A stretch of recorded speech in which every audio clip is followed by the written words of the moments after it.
गुरुत्वं विस्तारं क्षितिधरपतिः पार्वतीनिजात् नितम्बादाच्चिद्यत्वैहरणरूपेण निदधे।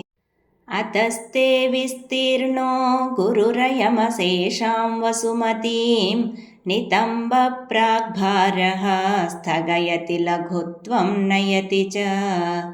करीन्द्राणां शुण्डान् कनककदळीकाण्डपटलीम् उभाभ्यामोरुभ्याम् उभयमपि निर्जित्य भवति।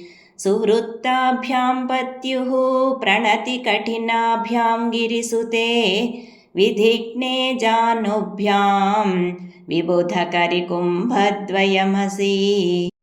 पराजेतुं रुद्रं द्विगुणशरगर्भौ गिरिसुते निषङ्गौ जङ्घेते विषमविशिखो बाढमकृत। यदग्रे दृश्यन्ते दशशरफलाः पादयुगळी नखाग्रच्छद्मानः सुरमकुटशाणैकनिशिताः।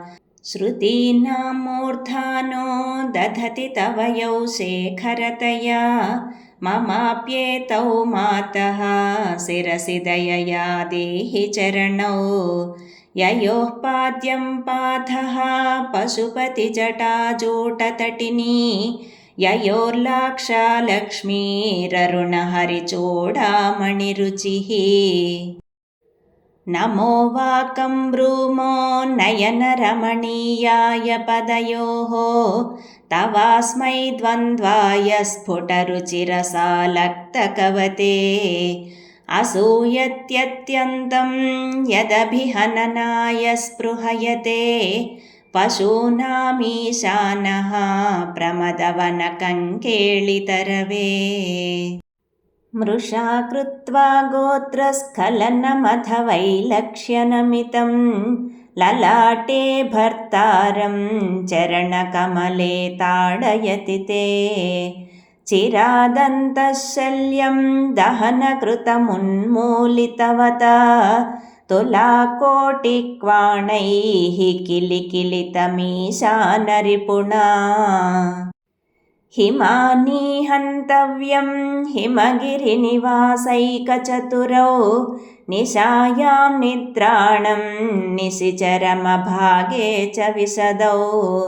वरं लक्ष्मीपात्रं श्रियमतिसृजन्तौ समयिनां सरोजं त्वत्पादौ जननि जयतश्चित्रमिह किम्। पदन्ते कीर्तीनां प्रपदमपदं देवि विपदां कथं नीतं सद्भिः कठिनकमठीकर्परतुलाम्। कथं वा पाणिभ्याम् उपयमनकाले पुरभिदा यदादायन्यस्तं दृशदि दयमानेन मनसा। नखैर्नाकस्त्रीणां करकमलसङ्कोचशशिभिः तरूणां दिव्यानां हसत इव ते चण्डिचरणौ। फलानि स्वस्तेभ्यः किसलयकराग्रेण ददतां दरिद्रेभ्यो भद्रां श्रियमनिशमह्नाय ददतौ। ददाने दीनेभ्यः श्रियमनिशमाशानुसदृशीम् अमन्दं सौन्दर्यप्रकरमकरन्दं विकिरति। तवास्मिन् मन्दारस्तबकसुभगे यातु चरणे निमज्जन्मज्जीवः करणचरणैषट्चरणताम्।